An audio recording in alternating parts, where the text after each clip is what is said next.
Kendall is in a supine position, laying on the floor, her feet up on the ball. We talked a lot about this stability ball craziness, methods of madness. I see it every day.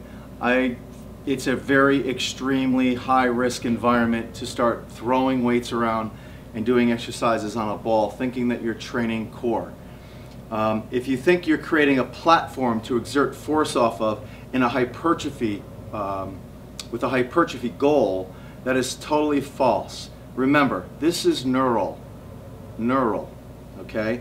So, does Kendall have the ability to engage her link and support system properly, okay, and hold a basic position to strengthen those muscles that create joint stiffness, okay, all that intersegmental stability?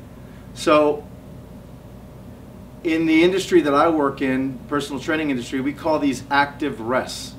Okay, an active rest can actually set the stage to do and perform another exercise correctly. So if I have somebody hunched over and doing a chest press, so to speak, in between sets I might do something like this. So what I'm going to ask you to do, Kendall, is this is your base of support, your arms, your shoulder blades, okay? So keep your head and shoulder blades and arms down. I have in a very safe beginner position. These are my range limiters. I don't want that ball to move outside of that. But guess what? As a trainer, I'm getting in here and I'm holding that ball. I want you to lift your hips for me in a total plank position and hold that position.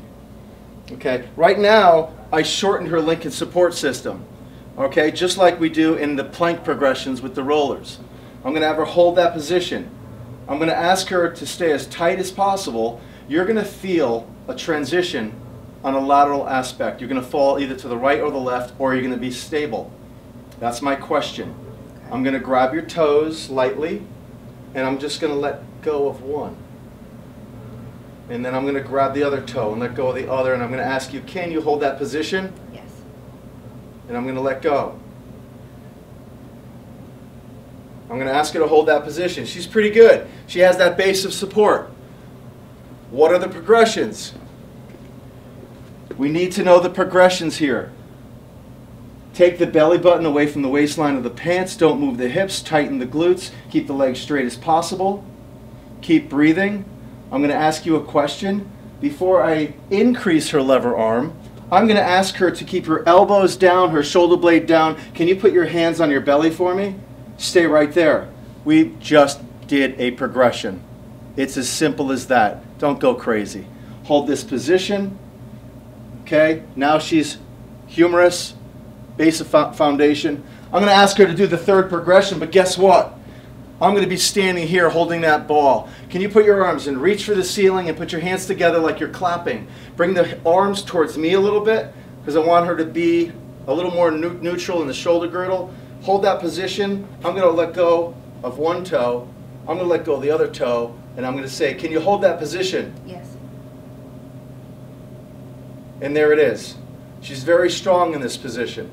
Okay, so this is going to create or engage the muscles that are responsible for that intersegmental stability, creating a solid platform or a foundation so that when she is on her feet and doing other things, it'll have more carryover to those tasks. That's how it works at Exercise Bay the right way. I'm Dave Parisi. We're going to show you some more. Stay tuned.